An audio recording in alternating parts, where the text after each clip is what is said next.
to translate well-being into a digital world, but the world is talking about it. So I think it's a beautiful session that we should, take the best of. And I welcome all our viewers on board. We have a fantastic panel on board. People right from the space of HR to the space of psychology. We have entrepreneurs with us. We have academicians. I think we have a really rich panel. And instead of giving away the plot, let me request each one of them to introduce yourself. How about we start with you, Tanushree? Why don't you tell the audience a little about yourself? First of all, thank you so much for having me here on board for this panel discussion. I'm absolutely looking forward to the discussion on digital well-being. Myself, I'm Tanushree Sangma, and I'm a creative arts-based therapist and a psychologist at the Department of Mental Health and Behavioral Sciences for Fortis Healthcare. So I've been working closely in the field of mental health now for almost 4 years, and have been started still in the area of healthcare, but we do been doing a lot of work with school-going students as well as young adults in the area of mental health. So that's really interesting, because I think we all vastly underestimate the amount of impact that's happening on the young people in our lives, our children, teenagers. And though he's considerably young, I would not call him a teenager. Let's talk to a young entrepreneur on our panel. Jagrit, would you like to tell us, you're an engineer by profession, you're a researcher, you're an entrepreneur. Tell us a little about yourself. So I am Jagrit Surisetti. I am a Plaksha Tech Leaders Fellow. I am a researcher in artificial intelligence in decision making at Purdue University. And currently, I am the founder of a digital well-being based solution called Aprism, which aims to find unique ways and solve the problem of digital well-being from the root as opposed to just from the surface. That's fabulous. And I can tell you there has been not any other time in history where we need what you're doing more. Okay, let's move to another entrepreneur now, who again is in the space of neuroscience and building neural interfaces. And I believe digital and well-being and how the two kind of blend together, he should really be able to give us an insight on that. Lakshay, would love to know a little more about you. Yeah, thanks, Lord Ritu, for the kind introduction. I am Lakshay. I'm actually the co-founder of a mental health and well-being company, same way the neurosciences. Having experienced depression in my family and in friends very close to me, I've seen the side effects which many things such as drugs have. So I'm trying to combat that using neural interfaces, and I'm trying to personalize mental health and well-being for all the millions out there to have a safer and more effective treatment method. And that's why, great.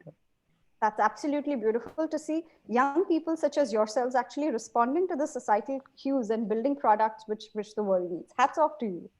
Now, I haven't saved the best for last, but he is definitely somebody very, very special.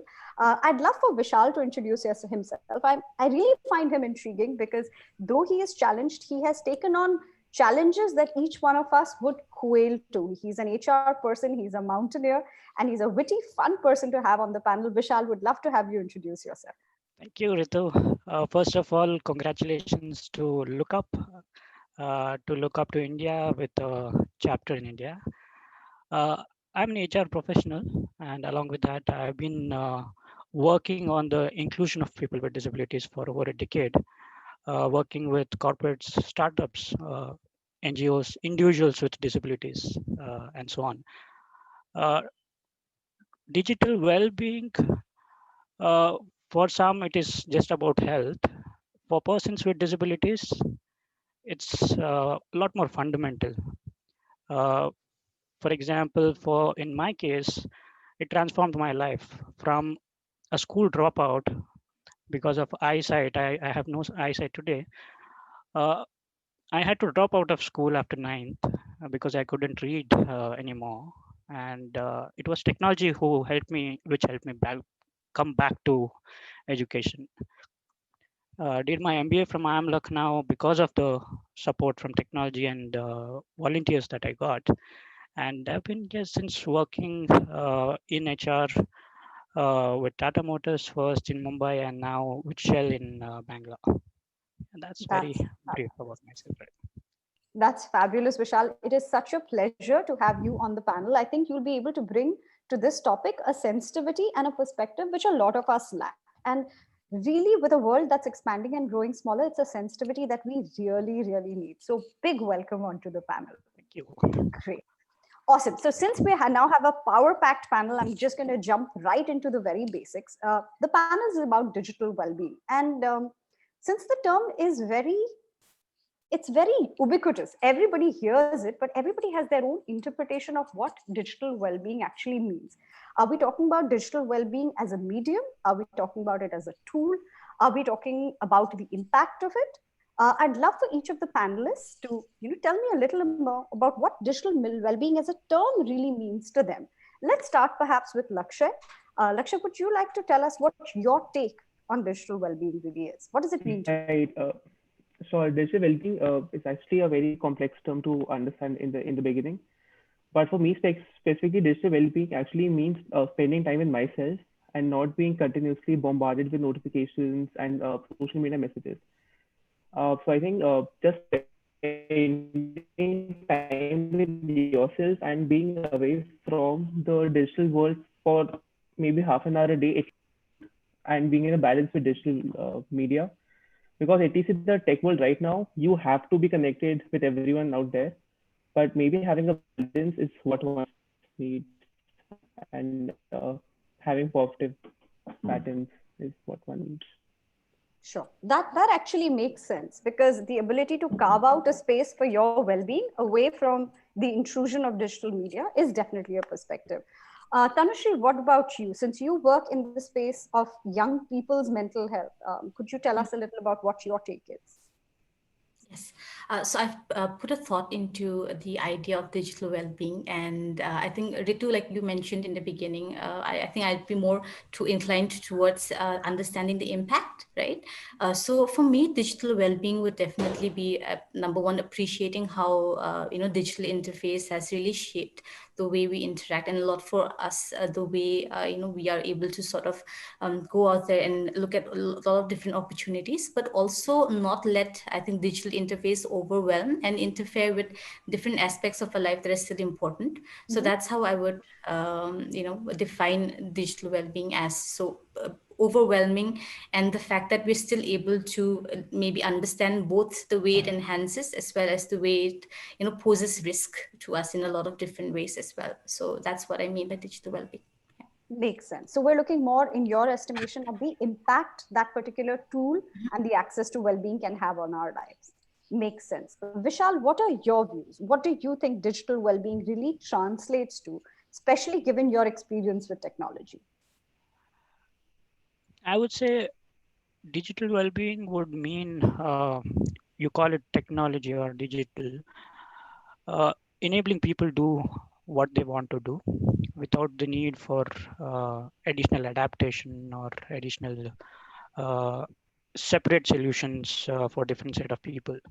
So how do you enable them do right from their day-to-day living tasks to work to their aspirations of any kind? Yeah, so for to give you a perspective deeper, from a person with disability, a person who is on wheelchair, for him or her, technology brings world to his doorstep. Yeah, the world outside is inaccessible. There are no ramps. The railings are not appropriately designed, which means the person cannot get out. But they can get education right at their home. They can get the delivery of products right at their home, and that makes world of difference for them in terms of their health and their independent living. Similarly, a person with hearing impairment, nobody or many of us, most of us do not know how to communicate using sign language. But for a person with hearing impairment, now with technology and digital space, they can chat with anyone. If it is a video, you have closed captioning or subtitles, which they can use to listen instead of listen. Similarly, for a person with visual impairment like me, you cannot see signboards outside. The environment is not still very accessible, but if if designed appropriately, I can access websites, I can access applications by using a screen reading application, Very and that's how it changes the entire context of their life. I mean, it makes a world of difference for them. That sounds beautiful. I think you've explained it so well. I think none of us are able to really imagine that impact because we don't suffer from that level of challenge. But I think the way that you've articulated it across different instances has really, for me at least, it's opened my eyes. So thank you so much for that. Awesome. I think Jagrit, you're left. Tell me, how do you break down digital well-being, and especially in the context of your business? This is something you understand. So I believe digital well-being works on two fronts. The first perspective is of the end consumer of technology, along which, in line with what Google says about technology should improve life and not distract from it. I think digital well-being means the individual and subjective way of finding a balance with technology that feels right for that person, right? And from the perspective of creators of solutions and digital products, I think digital well-being means designing technology in such a way that it not just promotes healthy use of technology, but also proactively assists users in maintaining a healthy lifestyle. Okay, absolutely. I think that's interesting how you've broken it up. Personally, for me, given that I was in the health and wellness space as well as an entrepreneur, we always saw well-being as a purpose or a state of being that you want to achieve, and we always saw the digital medium as an interface, as an access tool. Pre-COVID, well-being could be accessed by offline and online means, primarily offline. But I think what's changed in the world around us is that with COVID coming in, the access to any well-being solution, whether it's a doctor, whether it's access to a mental health professional, a weight loss coach, a fitness instructor, somebody to teach you meditation, somebody to take you through a naturopathy course, everything has now become a digital interface. So the whole access to a particular genre of information, and accordingly the impact, as Tanushri very rightly said, of accessing that information and perhaps practicing it in your own space, and then obviously balancing that out, as Lakshay pointed out, with the ability to disconnect so that the online interface and the impact of it doesn't really take over your life. So I think there are a lot of facets to how digital well-being can be accessed and how it impacts you.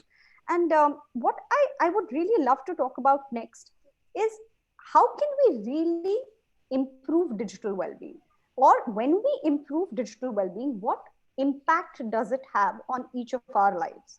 You know, if, for instance, we improve access to digital well-being, or as Tanushri says, if we evaluate impact more carefully, or as Lakshay pointed out, if we realize the bad or adverse impacts and practice detoxing, what does all of this, how can it impact us? So I would love to hear how each one of you in your personal life, perhaps in your domains, has taken digital well-being and how it has improved your life. So let's start with Jagrit only, perhaps. Jagrit, Right. what do you say? So my domain majorly is workplace productivity, and that is what we solve for. And what I've observed is workplace productivity is generally measured in two ways. The first is output, which is how much output a person has produced, which completely disregards all the human aspects of work. And the second way is how many work hours have been put in, right? But what people fail to recognize, and what we have recognized through research, is that productivity is like a good night's sleep. 6 hours of sleeping in one go is not the same as 6 hours of working in breaks, right? And Correct. what research from Carnegie Mellon's HCI lab shows is that it takes 25 minutes of time to get back in the same flow of the task you were doing the moment you take a break. Now, breaks have always existed and they are necessary for rest. But what has happened with the increase on the dependence of technology is that these breaks are now accessible very easily and they happen much more frequently, right? So if you think of it like you just take a 5-minute break to look at your social media, what you don't recognize is that it's 5 minutes of break and 25 minutes of getting back to that same flow of work, right? And this leads to a major chunk of productive time being lost, which Forbes has put a number on it as 26%. but I believe the more you look at it, the effect cascades, right? And so the workplace productivity only goes down the more this culture spreads across. So would you link this to the work from home, style of work that has arisen, or is this a problem that existed in workplaces even before work from home became such a common thing? Right. I think this existed even before work from home became a really common thing, because the dependence on technology was so high anyways, right? So even when you were in offices which are physical, your Mhm. smartphones are always with you. You are never away from technology in that sense, right? So the Correct. ability to access social media has not changed. The one thing that has changed in work from home era, as I would like to call it, because this is a massive shift, is that there is less monitoring of resources, right? Less monitoring of people, and therefore Mhm. it has become an even more free reign, right? And this is seen not just in workplaces, this is even seen in schools where children are logging off their online classes and, like, looking at videos. So it's just changed in that way. It's just become a little more prominent and fast forwarded the time, but it has existed from before and it will exist in the future unless we do something to change it. So essentially, digital well-being, when looked at in the context of workplace productivity, Mhm. is actually the digital medium, unless controlled for and monitored and really access controlled, so to speak, is hampering workplace productivity, as you very clearly pointed out. Right.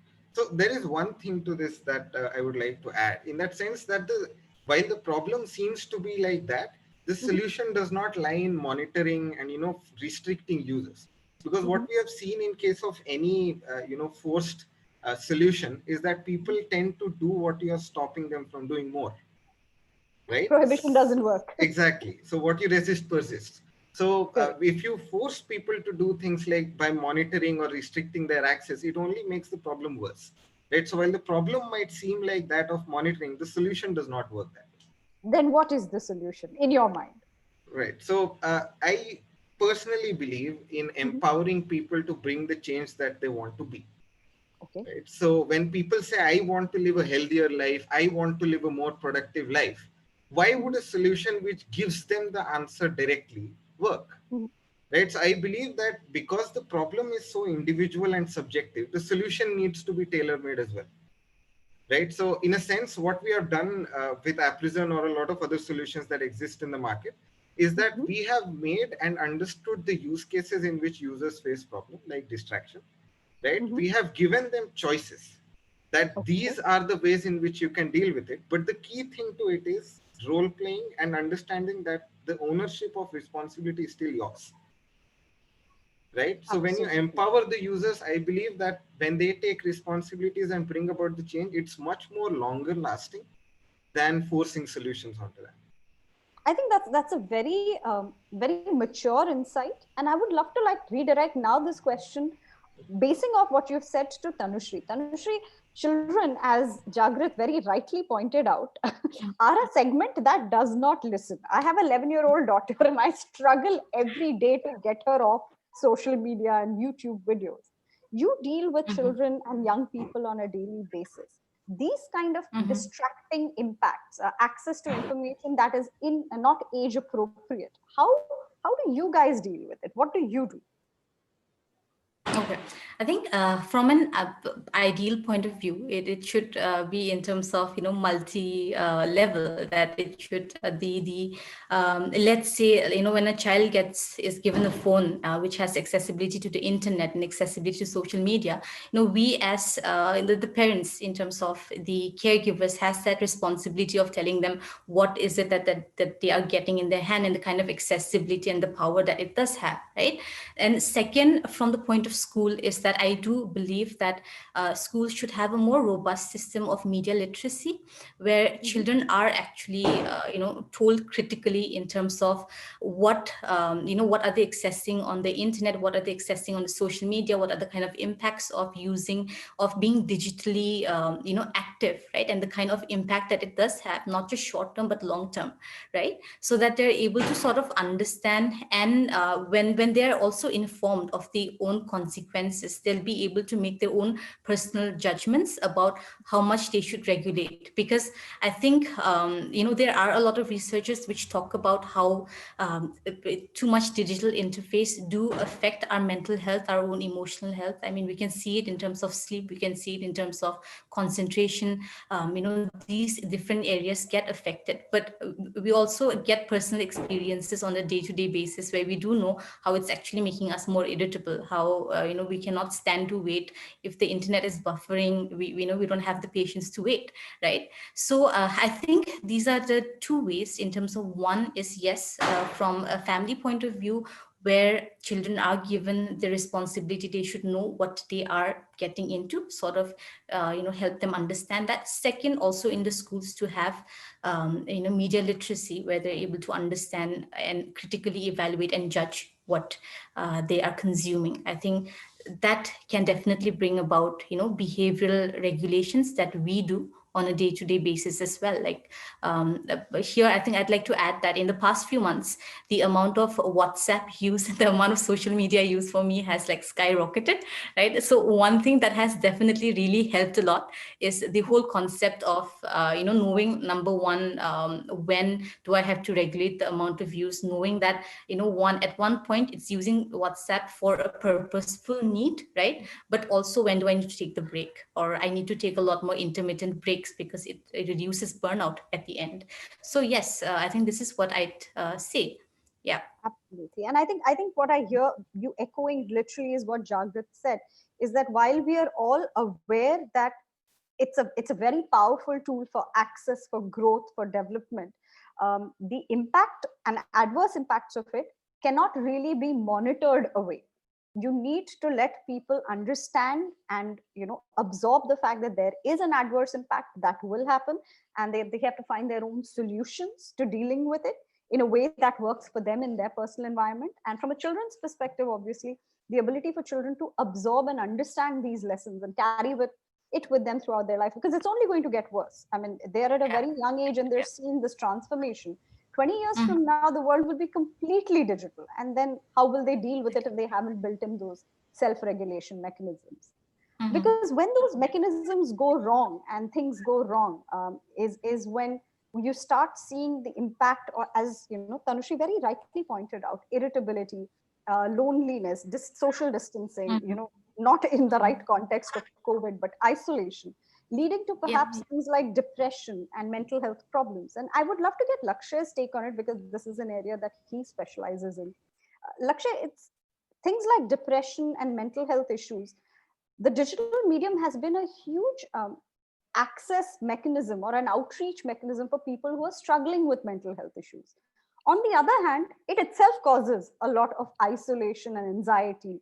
So, how do you look at this problem when you're dealing with your product?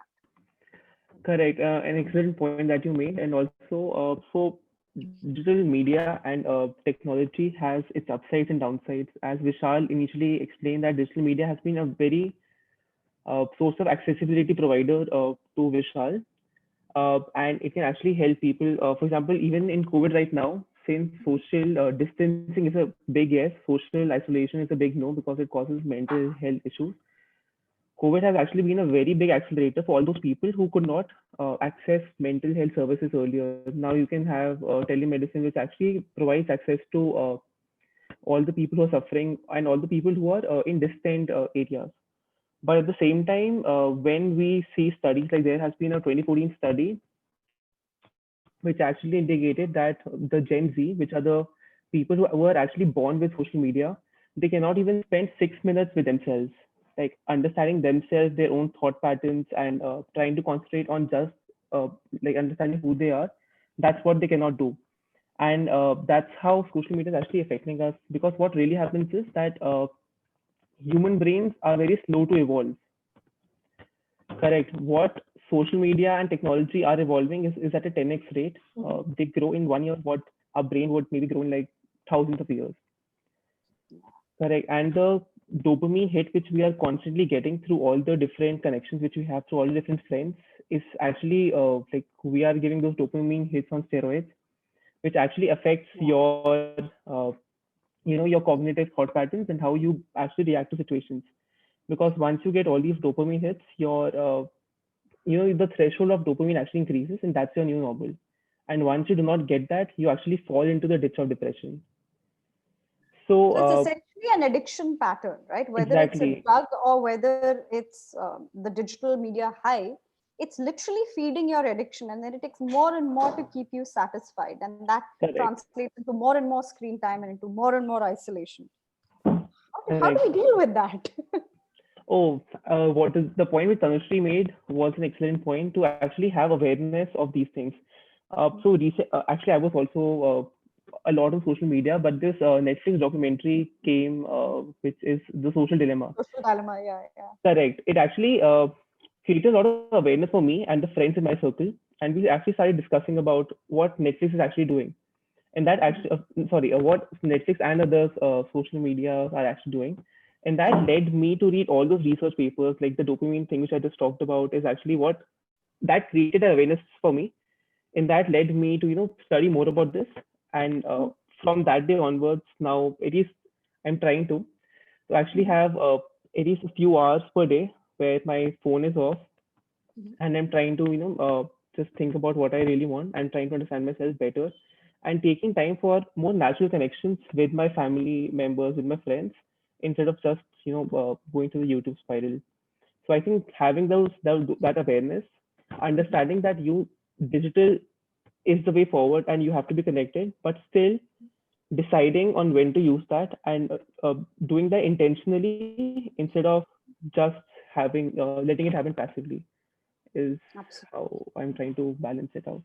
No, I think you make some very relevant points. Just to share a personal anecdote, as I said, I have 11-year-old, and she's addicted to YouTube videos. I mean, she's not on social media because she's not allowed any social media accounts. But there are instances when I'm talking to her and she's watching a video, and I can see that she's not registering anything that I'm saying to her. Even when she looks up at me and answers me, I can see that her mind is there. So I actually have to physically take the device away from her for that connection to snap and for her to return to consciousness, as it were. It's a little worrying, because when you see it in a child, it's so much more in your face, because you don't realize it when it's happening to you. But when you see it happening to your child, you really, it's like a slap in the face. So I completely get where you're coming from. And I'd also like to ask you a couple, one more question. One of the biggest issues that I as a parent struggle with my child's access to digital media is the wrong body image cues that are getting filtered down to her, causing depression, eating disorders in so many young people. Have you seen that in your business? I mean, what would you think? What would you say about that? What's one way we can deal with that? Right. Though we are not directly targeting this audience, we are targeting the maybe 20 plus audience. But this is Mhm, one point which I've actually seen in my family itself, that mhm, Instagram is a place where when you go, it's sort of fantasy world. Everyone's posting their beach vacations, their beach bodies as well, and only the good side of that.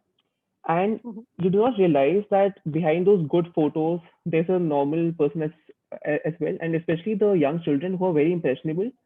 They mhm, only see the good side and they're like, oh, this guy is enjoying my life. And if mhm. you might just be having a maybe a normal dal roti, you would not want that. You would just want what other people are actually posting online.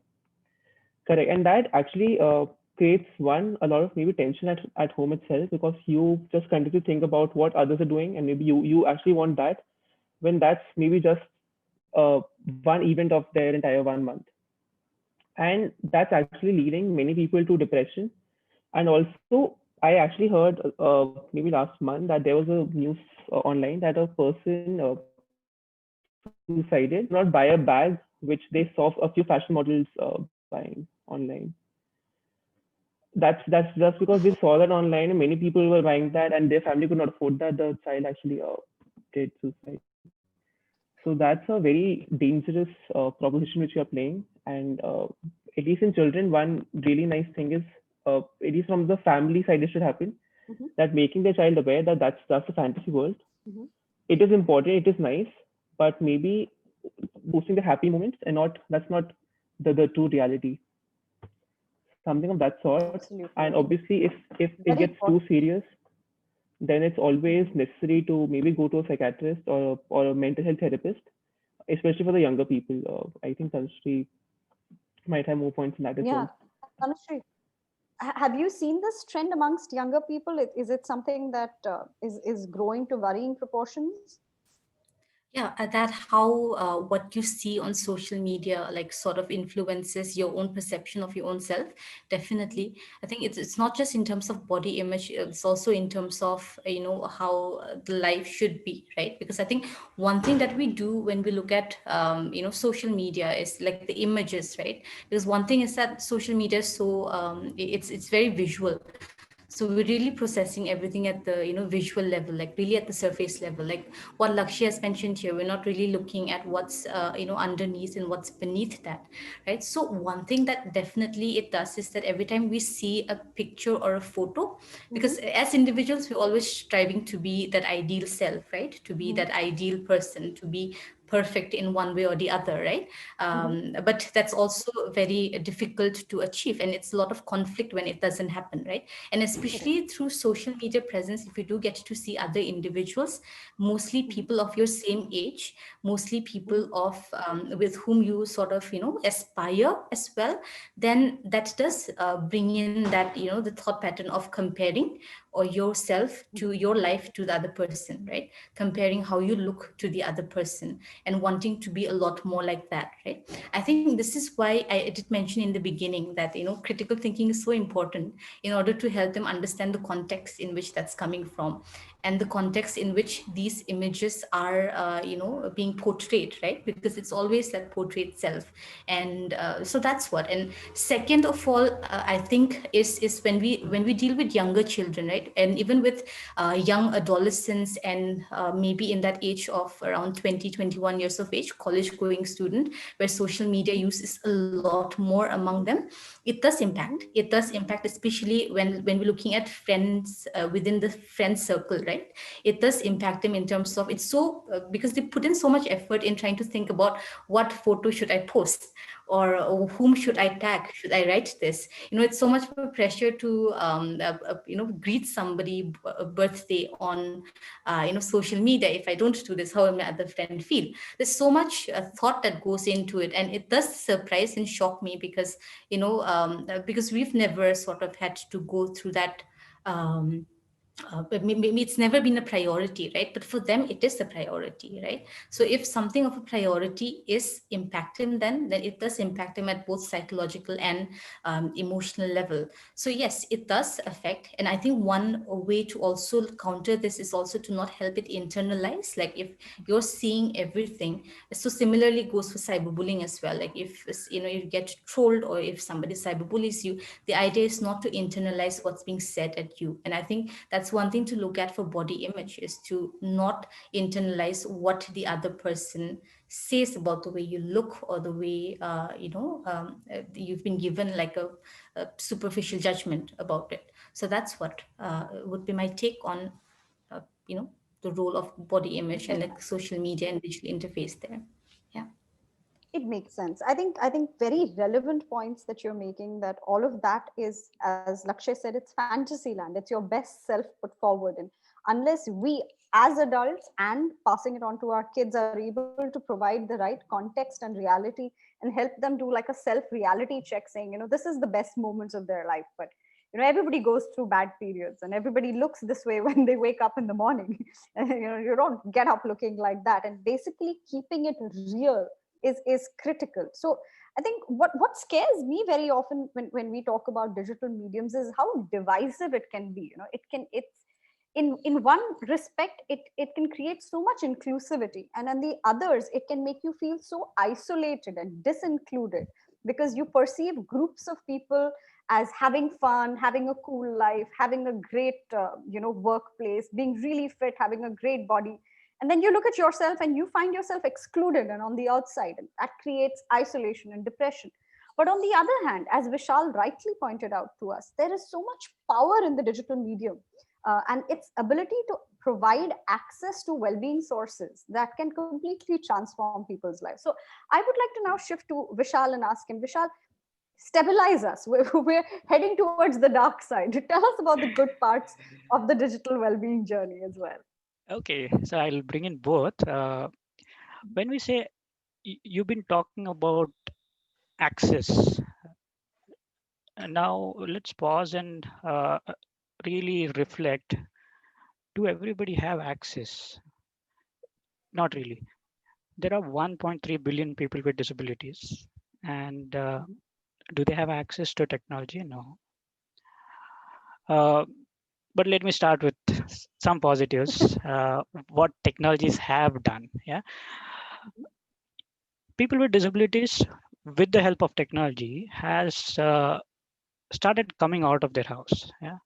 So what we experienced during lockdown is what most people have been with disabilities have been experiencing throughout their life, and that's because of the societal barriers created by us, right? Created by us in terms of access to the environment, access to the digital space, access to thoughts, access to even having that mental access to talk about disability, right? So now people with disabilities have come out, although in smaller numbers, but it has started showing signs where people have done courses of all kinds, of all diversities. People getting into work of all kinds. You think of a blind painter. I know you can't imagine, but you can Google it out. To a person uh, who does not use their hand to paint. Uh, to working in the corporate, being entrepreneurs, teachers, artists, you talk and you find it. And the technology has made an immense role in their lives. Having said that, there is another side to it. Uh, for example, with lockdown imposed, many schools going digital, majority of people with disabilities are not able to access the digital tools because they were not designed keeping them in mind. Um, Similarly, many of the applications that we use on a daily basis, many of the documents, websites that we use on a daily basis are not really accessible. Yeah.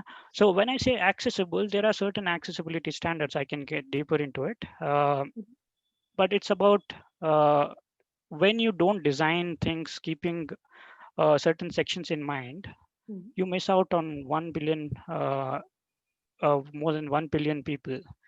And it's not just a business opportunity, it's also a social opportunity, right? My family will never buy a product which I can't use if there is a choice. Correct. Imagine that for more than 1 billion people with disabilities. So it completely changes the whole context of our uh, who do we create solutions for, right? And let's not think when we design for people with disabilities, it gives you solutions that are transforming even for non-disabled or people who do not have disabilities. Yeah. So uh, to give you an example, uh, or to get deeper into, okay, what do you do to make this access or accessible for people with disabilities? Uh, there is a concept called universal design. Yeah, you can apply that in any industry, any context, any product or solution that you develop. What it says is, how do you design a product that can be usable for all in the greatest extent possible without a special design or a exclusive design? Now let's take an example. A cell phone. A person who cannot use, who cannot, we have vibration mode, right? Vibration mode was first introduced for people with hearing impairment. And now all of us use while driving or while we are on in the noisy area or when we don't want to create noise. Or we all use speech to action technology like Google Assist, Siri, Alexa. that Absolutely. technology was actually introduced for people who cannot use or touch the computer or phone to Mhm. operate. So, so that they can actually interact with the system verbally. And now see where all we apply. Yeah. So when we create solutions, keeping in mind certain diverse group of people, what it does is you realize later that it can benefit everyone. And that's Absolutely. the power of a digital platform or digital world. Uh, it brings innovations that we cannot really think of, and it's a journey. Absolutely. I think so beautifully pointed out. And I think your examples were spot on. I think Alexa, Siri, they are the technology and the frontiers of the future, but they originated to serve a different segment of our population. So actually, I think there is no new normal anymore. Everything is normal. The range of normal has grown. And that's beautiful because it's leading to solutions that are more nuanced, more accessible, more inclusive, more aware of the fact that there is so much diversity in the human spectrum. I think that's absolutely fabulous. So on this note, I would love for each one of the panelists to kind of recap and tell the entire audience that's listening in, what are your top call to actions when it comes to digital well-being? Where where would you like people to like really zero in and focus and make a change? What are your, say, top two CTAs, your call to actions? You'd say, from this session, from this thought process, take away this, learn this, do this. What would you say? Let's start maybe with Tanushri. Tanushri, what are your top two takeaways from this entire discussion? Okay. So I think one is, if you want to create a well-being within the space, within the digital space, then I think the control is within yourself, right? The actions can be taken from your own step, whether it is, the breaks that you need to take, which I would definitely recommend, in case if you've been using, if you're on the laptop, if you're sitting down, that's your posture daily. In terms of if you're on your phone, make sure to take intermittent breaks, right? Intermittent breaks mean take more breaks frequently, shorter ones. The reason being, right now, we can't ideally go for vacations, right? But those kind of concept of long vacations doesn't, sort of are difficult and challenging right now. But take intermittent breaks. The reason being that when you take intermittent breaks and you're in a stressful environment, if you're working in a demanding sort of a workplace, is that it reduces the chances of a burnout, right? It reduces the chances of fatigue in the long run. So take intermittent breaks. That's my first take. Second is, I think, at the aspect of media literacy. Let's have a little bit of media literacy there, so that you're able to, every time you're consuming anything, you're also sort of questioning what you are, and also bring in that self-awareness where you're able to evaluate your own self in terms of, when am I getting irritated, how much is this affecting me, how much am I using this, right? So that's what, Mhm. which is also the reason why, which I don't open my well-being, the app that is there in the phone, because I know that the kind of reality that hits you, with the amount of phone that you're using, is just like, okay, we do everything that I can from my own personal point of view. Yeah. Awesome. So, top 2 points, definitely take intermittent breaks, realize the impact that the access of digital products is having on you. And second, make yourself media literate and be aware. Figure out what the impacts are and what they mean for you personally and balance them out. Super. Okay, Jagrit, what would you say? What are your top two takeaways? Right. So the first one came from when I was listening to Tanushri and Lakshay speak about social media. What I've recognized is that, what in terms of psychology would be naive realism, that Mm-hmm. people tend to believe that what they are looking at is in an objective fashion, and that Mm-hmm. anyone who seems to disagree is going to be wrong. Right? Okay. Combined with the idea of echo chambers, which is to say social media seems to cascade and echo your beliefs, right? So things like body shaming, etc., the beliefs that you have seem to be echoed and cascade exponentially, right? So what I've Mm-hmm. recognized is that probably going forward, one breakthrough that can be achieved is Mm-hmm. by looking at people and consumers not as individuals, which we most often do, but as groups of, collective groups of people and communities. right? So the first call to action would be to look at people in communities and solve for communities, because there are a lot of things that can empower people among themselves, right? Especially because they have such a strong impact on influencing each other, right? And I'm Correct. sure Apprison would definitely work in that direction. The second takeaway is recognizing from what Vishal rightfully mentioned is that so the impacts that we see, for example, burnout, fatigue, eye damage, etc., are all from a very limited perspective of abled people, Correct. right? So now think about it. Someone who cannot see will not have a fatigue on your eyes, right? The biggest impact that we seem to believe, right? Correct. So understanding what digital devices do for people across the spectrum, understanding what digital well-being would mean across the spectrum, and understanding the unique nature of this problem for people across the spectrum and solving for it would be the second call to action that I think needs to be there for the future. Okay, so tapping into communities and trying to understand the spectrum rather than designing for one particular segment. Absolutely. Heavy ones, tough ones, but very very relevant given where we are and where we're going. Vishal, what are your top takeaways? This is like a Okay. tongue twister. Top two takeaways. Yeah, so the top two TTTs, See? one for those who design solutions and one Mhm, for all of us individually. mhm, How do you create solutions that are accessible and inclusive for all? mhm, Uh, there are accessibility guidelines. If you search for website, you have something called as web content accessibility guidelines, which will tell you in simple steps how do you make your website accessible. mhm, Similarly, understand how do you use accessibility checker while creating a document. Yeah, use it like a spell checker.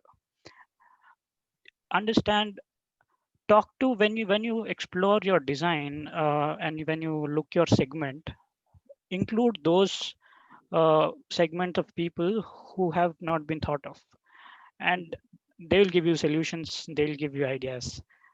Yeah, so include them right in the process, right from design to after sales, the entire cycle.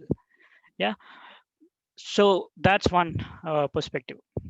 The other dimension where we spoke about addiction, um, getting influenced very easily by what's put up on the social media or what we read. mhm, What we need to understand is differentiate between what is information and knowledge. Now, mhm, what we read on social media is based on what people have mhm, experienced based on their context, their situation, and their beliefs and principles, right? mhm. And that is what they are sharing. We are consuming all of it. Now, what we are consuming is without the context. We are just consuming what is expressed. Correct. Yeah. So when we are reading stuff or watching videos or observing, we take very small perspective of the whole information, and it's an information, it's not a knowledge. The moment you start applying in your context, the moment you start experiencing in your context, that's when you say what you've read you have actually learned, and you have that knowledge. Yeah, so go beyond reading videos or reading articles or watching videos on and on, and go beyond that to reflect and apply in your context. Yeah, to give you an example, Mhm, uh, I can read about mountaineering, I can read about what others felt while trekking, mhm, but it's an entirely different story when you actually experience it. The whole when I went and really tried mountaineering for the first time, I had not even imagined I would do that. I cannot see the angle of the step in front of me, whether it is a slippery stone or a rolling stone where I'm stepping. So I would fall 20, 25 times a day when I started. So first I learned goodness. how to fall safely. Yeah, Oh you are goodness. going to fall. So be realistic.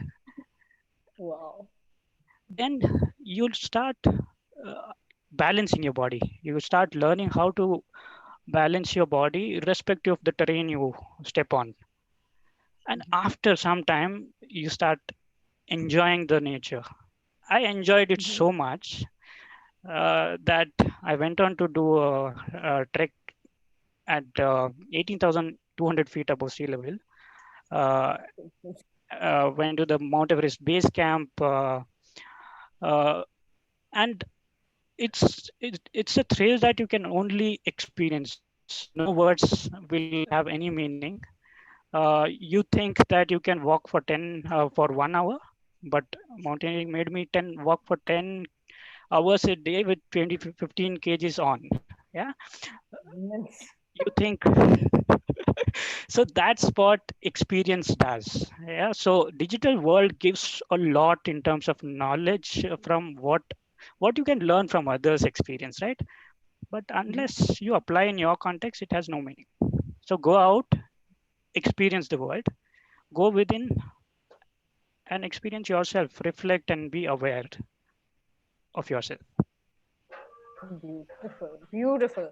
So, talking about how to design accessible solutions and how to remember that the digital aspect is only a medium to certain information, and the real trick to knowledge is the actual experience and reflection that comes after that. Beautifully put. Okay, Laksha, you have a tough act to follow. What are your top two takeaways? Totally. Vishal really gave a very comprehensive view and about his experiences. That was really great. My top two call to actions, firstly, would be to understand and be more aware of the technology, positive as well as negative aspects. Because as Vishal and other panelists have said, that there are many positive effects of technology, such as accessibility, especially which it provides. While there's a long list of negative effects as well, which is addiction and probably always having the need of a positive feedback from a group of people which might align with your thought patterns. So that's definitely there, understanding and awareness. Second is to make digital intentional and not perennial, to so that we control what we consume and use, and not letting it control us, which would actually be more possible in the future with more humane technology designs. And for the designers out there, I think they should consider at least now to have more humane technology and having these small things in the design as well. So that's Wow. it. Awesome. So, with great power comes great responsibility. Spider-Man was Totally. right. Yeah? Awesome. I think this has been such an enlightening session because we have such a diverse set of panelists bringing so many tangential viewpoints that I never considered, and I think that reflects in the kind of questions that are coming in. So now let's move on. I think we're pretty much on time. Let's move on to the question answers that have been sent in by the live audiences across Facebook and Instagram, where this is going live. So each one of them is very specifically been targeted at each one of you. So here it comes. So, Jagrat, the first question is for you. And it says, how can we tackle this workplace productivity problem from the system level, given the Okay. perception and system belief of putting in more and continuous hours? I think very relevant question. Right. Productivity in India is equal to number of hours spent chained to your desk. How do we break this thought process? It's super, I mean, super relevant. I'm glad someone asked this question.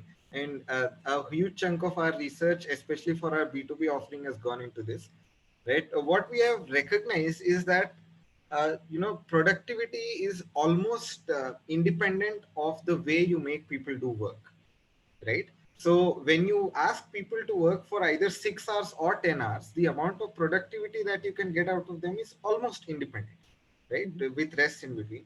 So what we have learned is from people who are in the system, like HR managers or CEOs of companies, a huge and a huge impact creating factor is the idea of promoting through incentives. I Okay. mean, so the idea that you can have people perform better or more productively by simply incentivizing them to be a little more healthier in terms of their digital well-being, right? So having something as simple as a board which says best digital user of the week has had so much impact on people because they feel that they have earned something, they have achieved something, right? And simply that notion, or promotion of such a healthy lifestyle, or digitally healthy lifestyle, if I would call it, makes such a massive impact that just such small things done from the managements or the HR sides of incentivizing people to have slightly better digital lives is a huge difference making factor that we generally underestimate. Absolutely. So essentially, this linkage between number of hours spent and productivity, this cue that the linkage is not correct, needs Right. to come top down. Yes, absolutely. Unfortunately, I hope the bosses are listening. Super. Okay, Tanushree, the next one is at you, which says, any good examples of what is being done at school level in the space of media literacy? Any good use cases or model schools to kind of look up to and learn from in spaces of what they are doing? Okay. So, so my primary place from where I'm coming from is again from the healthcare sector, right? Where I am a part of the Fortis National School Mental Health Program, where we do run a very robust sort of. We have a module on media literacy, right? And also right now, so we're planning on coming up with a media literacy comic as well in order to target the younger audiences too, in terms of when we look at media literacy. So one of the, I think media literacy has been there for about, the topic has been spoken about and implemented in schools for more than a decade now, right? So in terms of, I think one of the ways in terms of, I cannot tell you specifically in terms of which school, but one of the best ways to sort of bring about media literacy, especially now in the context, is let's say at the classroom level, it will, or from an outsourced level, it will be from the aspect of looking at multiple aspects of it, right? Which is in terms of understanding who created what, right? What is the purpose behind it, behind what is being created, understanding are there any stereotypes in the kind of messages that you're seeing, is it directing any set of beliefs? So being able to question them, but how do you bring about these questions, right? How do you present it to the younger audience? And I think one of the modules for that is of course video, but also another one of the modules is also, I think, giving sort of assignments, work, where they are creating it themselves, right? Like for example, ask them to create a campaign on, let's say, perception, body image, right? Let's say, let's take a topic. So if they have to create or present it for a particular audience with the goal of, let's say, entertainment, but the message says something for a social cause, I think they understand what the agendas behind that is. So when they sort of, when students themselves take the own step of dissecting it, right, in terms of understanding the images that's been created, why they should be put there, why this particular line should be put in that creative and not the rest, I think they're able to sort of bring about that, I think the media literacy concept, sort of we establish that goal around that, right? So this is what I would say in terms of what you can do in media literacy, and it is there in schools, right? But it's about the way we execute it and adapt it to the youth right now, right? Which is who are mainly consuming, let's say, video games, are mainly consuming television, mainly consuming social media. So sort of remodeling to that. So that's what my Very nice. Very nice. So answer is essentially, this. learning by doing to harbor that Yeah, whole learning critical by doing. thinking piece, Yes. so that people are aware of what they are consuming. Yeah. Yeah. Very nice. Okay, Laksha, the next question is directed at you. I know you spoke about the social dilemma, and that seems to have kind of hit a chord with our viewers, because there's an ask whether there are any other resources that you can refer to for digital well-being, like the social dilemma, that people can kind of look at and learn from. Anything else that you kind of can help them discover? I can actually point into a few research studies, but not sure if this is the perfect platform to do that. But yeah, there have been a few research studies, such as the research study I pointed out earlier by University of Virginia in 2014, which actually led them to, so they actually conducted a study with around 400 people, and they asked them to just sit in a room, in an undecorated room. It was a very plain room, and asked people to just sit there. And what they observed is that after like 6 7 minutes,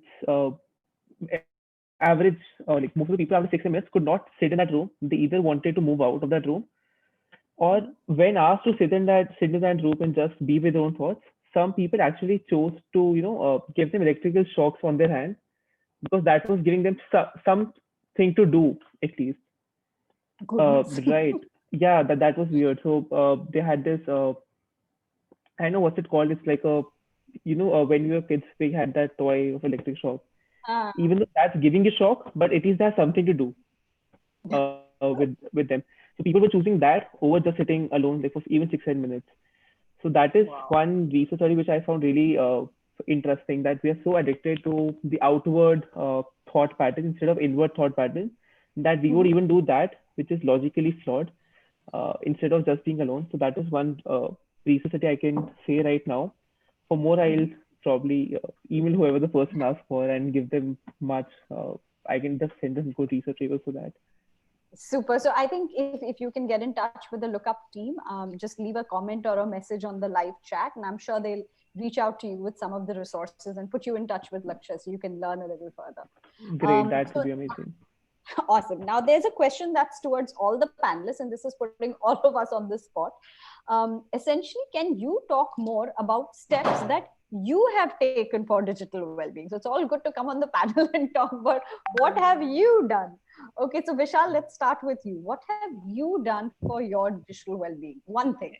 Excellent question to test whether we are following what we preach. Totally. Good one. Yeah. So what I do for my well-being digitally, Mm-hmm. firstly, very basics. When I'm using my laptop, Mm-hmm. ergonomically right? So you're using the right ergonomics to sit. It can lead to many health issues over a period of time. Um, I just decide what figured. you want to do. Decide what you want to do before you actually go to social media or in watching any feed, etc. Right? Because otherwise you can go on and on, and there's no end to it. You will get influenced, and you will not know that you are influenced by the time you're drowned into it. That's something I do. I try to first think what I'm looking for, and I wouldn't say I manage to do it every time successfully, but yeah, Mm-hmm. I do try doing that most of the times. Very nice. Um, digital world, what we need to understand is will not give you everything that we want. So Mm-hmm. uh, at times going away from the digital world is also necessary. So I'm a musician, so I practice music. I play percussion instruments, and that helps me balance and calm. Helps me bring that focus back, awareness back to myself. Right. Mm-hmm. Um, I meditate. Yeah. So the awareness that we were talking about, awareness about what we are doing, what we want to do, and what we are realize whether we are doing what we want to. For me, meditation helps a lot. I did a Vipassana meditation, and that's what I follow. And it was a Mm-hmm. 10-day course wherein you are away from the digital world, no phone, no laptop. You're not even talking to anybody, no eye contact with anyone, no touch, not even physical connect with everyone, right? So it's only you and yourself, and that uh, helps you realize so much of clutter around you, right? So meditation definitely helps me keep sane at times. Yes, and going closer to the nature. I love nature, and whenever I have opportunity, I do go to closer to the nature. Yeah, that's some Very of the simple things I do. No, I think very practicable, very pointed, clear, practicable call to actions. And since you do them yourself, we know they work. Jagrit, what do you do? One thing that you do that you practice. So the first thing I do is use the application that I've made myself. Right. So Good one. there's this thing in Apprison which allows you to link a particular distracting app with a productive app, so that it directs your use more. So what I've done is I've linked my social media apps Mm-hmm. with a language learning app called Memrise, because I want to learn Japanese.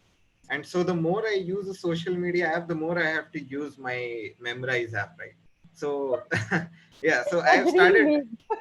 Yeah, Right. So I have started learning Japanese more because of it. That's one thing I do. And other than that, I ensure that I play sports for 2 hours every day. That's what I do. Right. That's a nice one. I can get behind that one. Lakshay, what about you? What do you do? Great. So firstly, try to meditate every day, like have the inward thought pattern every day in the morning. Or if I do not get time in the morning to do something, then at least in the evening that should happen. Mhm. And I am an avid cycler. I try to cycle every weekend, every so that really helps me connect with myself and nature. And setting aside time to actually connect with my friends, not my actual friends, like or my family members, and not like through calls or meeting them, and not just the online presence. And one last thing is trying to actually build solutions which would help people do the same thing. Not especially the major depressive disorder people who are actually at a very high level, Mhm. trying to build solutions for them, Mhm. and in trying to ensure that it is effective and not addictive. Uh, Wow. so that's the mission which we're trying to build it with. Awesome. So I think a common thread is coming out between playing sports, between cycling, between, taking some time out in nature or meditating. Essentially, time away from devices, doing something that you genuinely love is one way of ensuring that there is a balance. Tanushri, what do you say? Is it the same for you?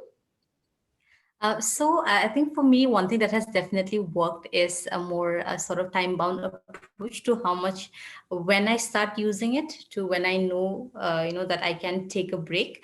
So that there'll be like 3 hours continuous when I'm sort of taking the phone, and then after that it's a break time. So this Mhm. is what I do in terms of a time-bound approach has really helped me. So I give a particular amount of time, then I go take a break. My break time where I don't take my phone along with me is walking outside in the veranda when the weather is quite nice. So I think those are the times when I don't let the phone sort of interfere and keep it aside. So a time bound approach has really helped me in terms of creating a sort of well-being space when you still you cannot not say that you don't want to use digital space because you need to use it. So I think one way is time bound approach. Second thing is what Vishal has said, that to make sure that at least once a week or maybe once like every 10 in every 10 days, to have one particular afternoon or an evening where you are not using a phone, or I'm just sort of painting, or maybe just engaging or sketching or drawing, sort of something like that, so which is completely disconnected. So that's what I do for digital well-being, so bringing about a balance there. Yeah. Very nice. No, I completely, I think, get where each of the panelists is coming from. I also have a habit of, kind of either leaving my phone behind or putting it on mute when I go out to work out or to take a walk. Because that, I Mm-hmm. think, if, what's come to me is over a period of time, a physical proximity from a device is the is the creator of all trouble. If your device is away from you, Yeah. Yeah. it's so much easier to de-link and focus on what you're doing. But if the device is even Mhm. within view on the table, your eyes are like constantly drawn back to it and you're mentally half there. So I think this physical social distancing from phone, very important. Awesome. So, okay, the next question is for me.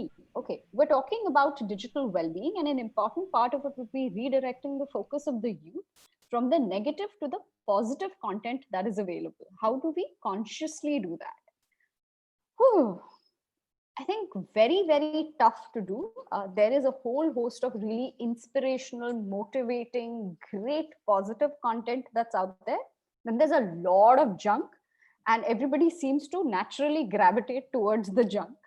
So I think the only way really I found that you tend towards positive content is when that positive content is relevant to where you are and where you want to be in your life. So I'll give you a personal example. For instance, I was starting to put a lot of my content out on social media. I was starting to blog. I was starting to, put posts and videos. And one of the people that I found during my social media browsing was this very famous gentleman called Gary Vee. He's a very popular kind of motivational figure abroad in the US, and he's known especially because of his use of abusive language, which kind of really snaps attention to whatever he says. So it's really funny to hear him talk because he abuses like crazy, but it also is really punchy because it makes a point. When somebody abuses, it certainly catches your attention. So I think where I was drawn to people like Gary Vee and other public figures who were very positive, very inspirational in whatever they said, was because it coincided with where I was in my life and what I wanted to learn.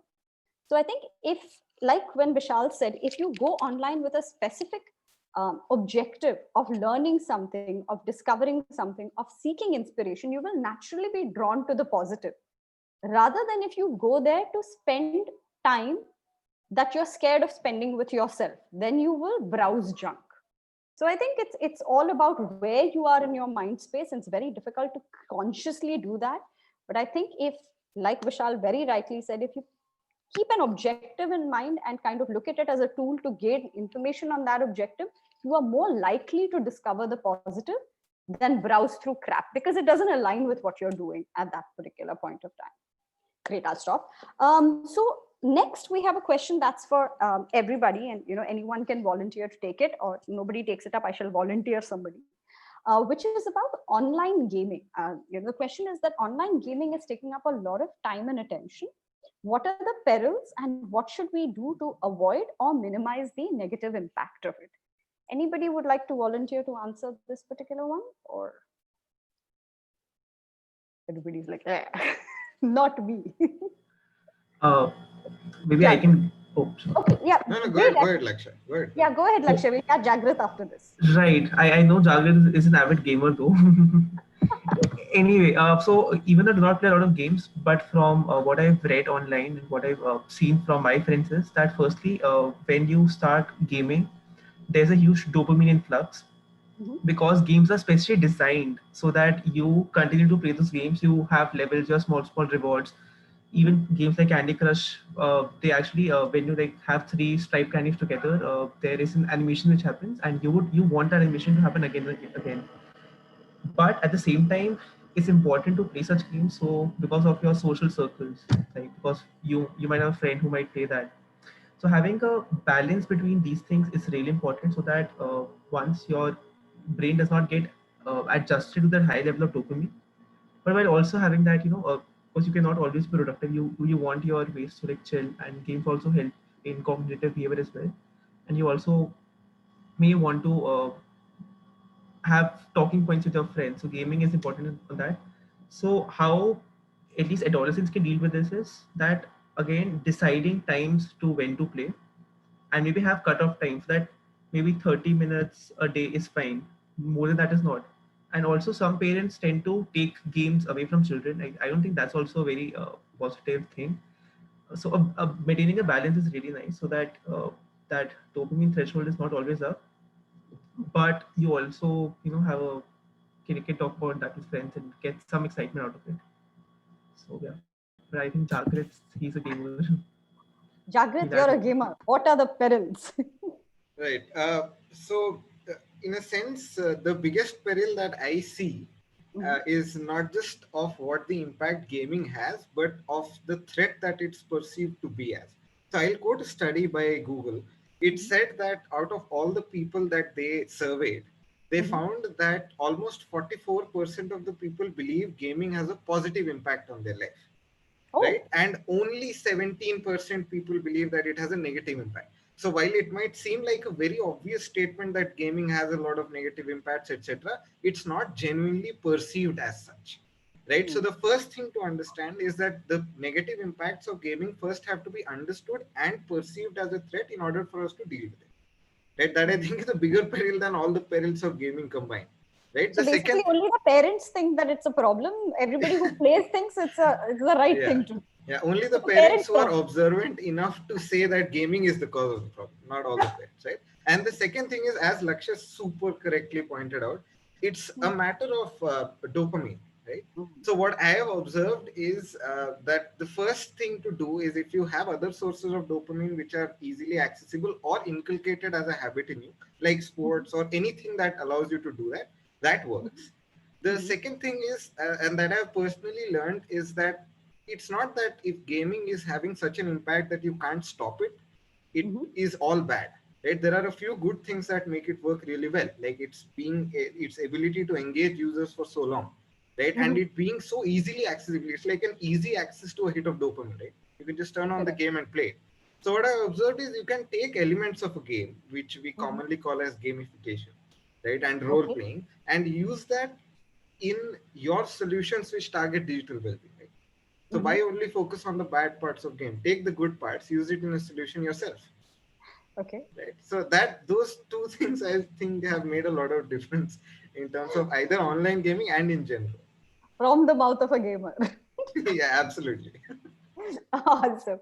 Going from a fun thing like gaming to a slightly serious topic, we have a question for Tanushri, which is around the space of cyberbullying. And I think as children, I know it's really a major problem in developed countries. I think it's starting to catch up in India as more and more children get online younger.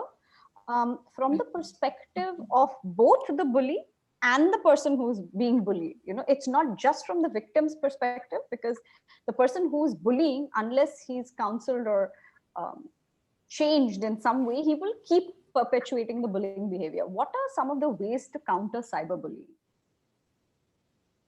Okay, okay. So I think, okay, not just slightly deviating from cyberbullying, but like when you mentioned perspective of both the bully as the victim. I think one thing is I very much doubt if a lot of individuals understand in terms of what bullying is, right? Or hello, is my internet fine? I thought Yes, it we just can hear you. We sort can of hear went you. off. It's Okay, I slightly was just better, but saying that. Yeah, yeah. Okay, I'll just close my video then. A little bit. sure, sure. Yeah. So I was just mentioning that I think, first of all, I mean, how many of us really understand that if we comment something which is not, let's say, appropriate, or something which is not pleasant, right?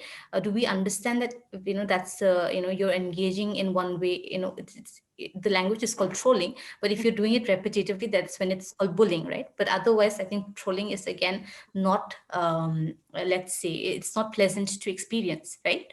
So the first question that comes to my mind is whether people understand what they're doing is a part of cyberbullying, right? If they're engaging it, this is part of bullying or not, right? That's a one huge question, because a lot of time we do tend to follow things because it's like a trend, right? Or it's like everybody else is doing it, because hence we don't tend to pause and think and evaluate what we are also doing, and in what way can it harm and hurt the other person. So that's what. Correct. And second of all, I think to understand from both the bully and the the victim perspective, it's a lot more complicated, right? Especially from the bully perspective, right? In terms of why an individual engages in that, right? Mhm. And one of the major reasons as to why bullying do keep happening a lot of time is because we don't sort of, now only the conversations are there in terms of stomping out bullying or stop bullying, zero tolerance to bullying. But it's something where we, if we see it in day to day, right, in Mhm. classrooms also, we don't step up to stop it, right? Which Mhm. is also one of the major reasons Mhm. in terms of why bullying happens. But Mhm. from the bully perspective, as why it happens, it's a lot more complicated. That there Mhm. can be a lot of social, I think, familial, as well as individual, peer-to-peer reasons as why that happens. And Mhm. of course, I think when it happens a lot more frequently in the cyberspace, it's also got to do with anonymity and no accountability, Mhm. because you can get away by making one particular comment. There's already so many that are out Exactly. there. Yeah. So yeah. I think the whole, herd I mob mentality of hiding behind a set of, whole bunch of bad opinions. I think it emboldens people Mhm, who have something toxic to say. And I think what also happens mhm, is, it's that if everybody is doing it, so what's wrong if I said something nasty? It's mhm. a toxic Yeah. culture that builds and escalates into bullying, which unfortunately can have some very, very drastic impacts. I think, thank you so much. I think that was enlightening for me as well. The next question is, again, back to you, Tanushri, which is about this whole Instagram best life, and especially for kids. You know, how do you how do you communicate to them? Are kids even, do they even understand when you explain to them that Instagram is not real? Do they get it? How do you put it into perspective for somebody who doesn't have life experience?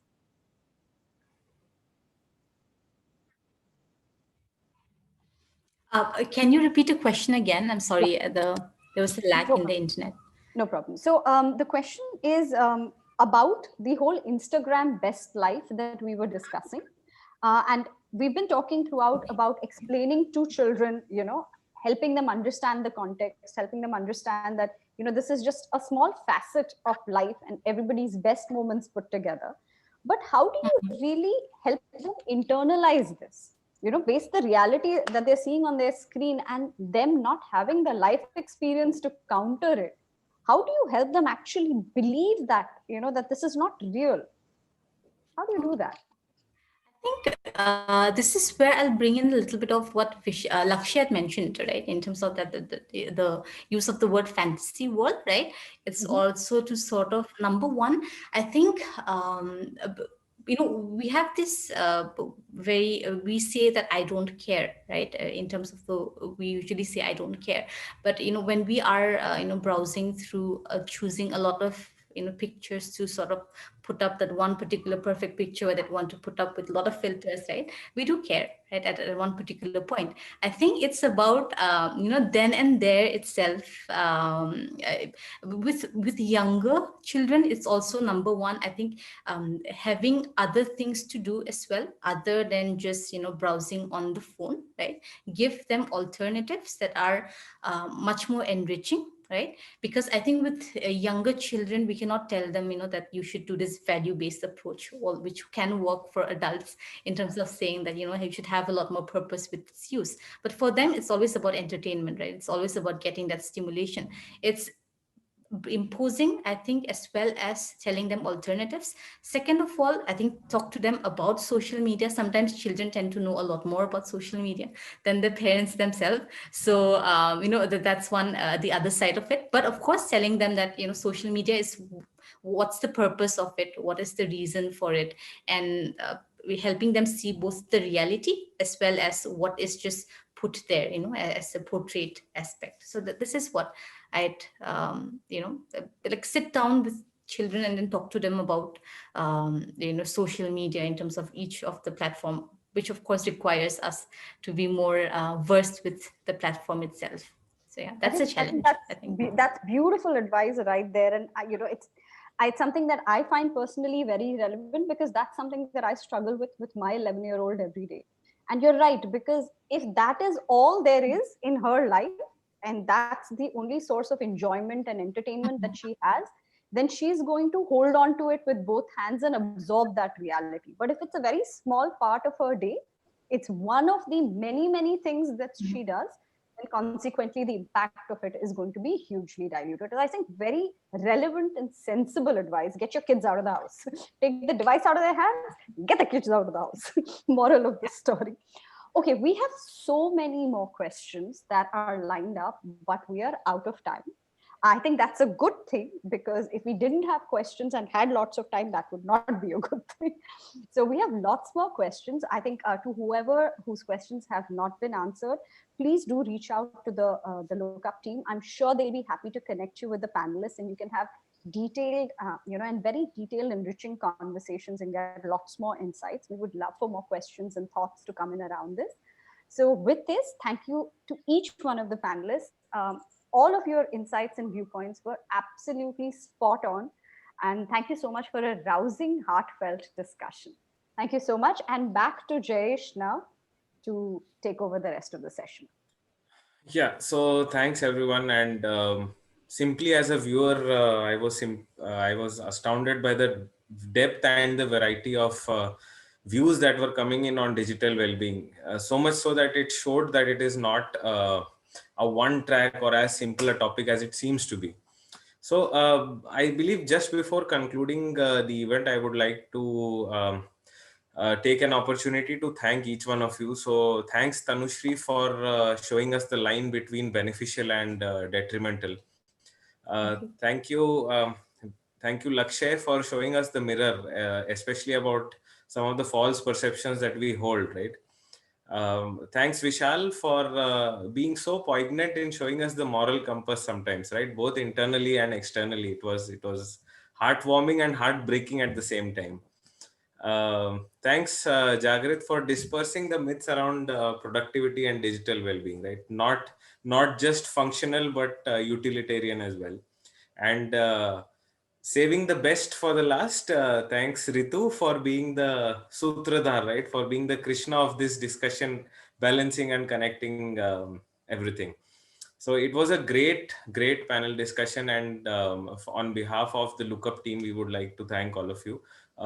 Just taking a moment to thank Global Shapers, Gurugram Hub and LookUp Global for helping us with the outreach of the event.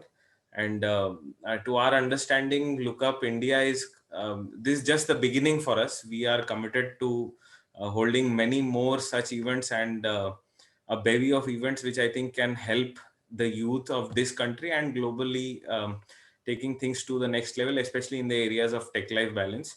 And this August panel was just the beginning of many more things to come. So with this, ladies and gentlemen, we come to the end of today's panel discussion. Thank you so much to the panelists, and thanks a lot to the audience for connecting. Thank you. Thank you. Thank you. Thank you.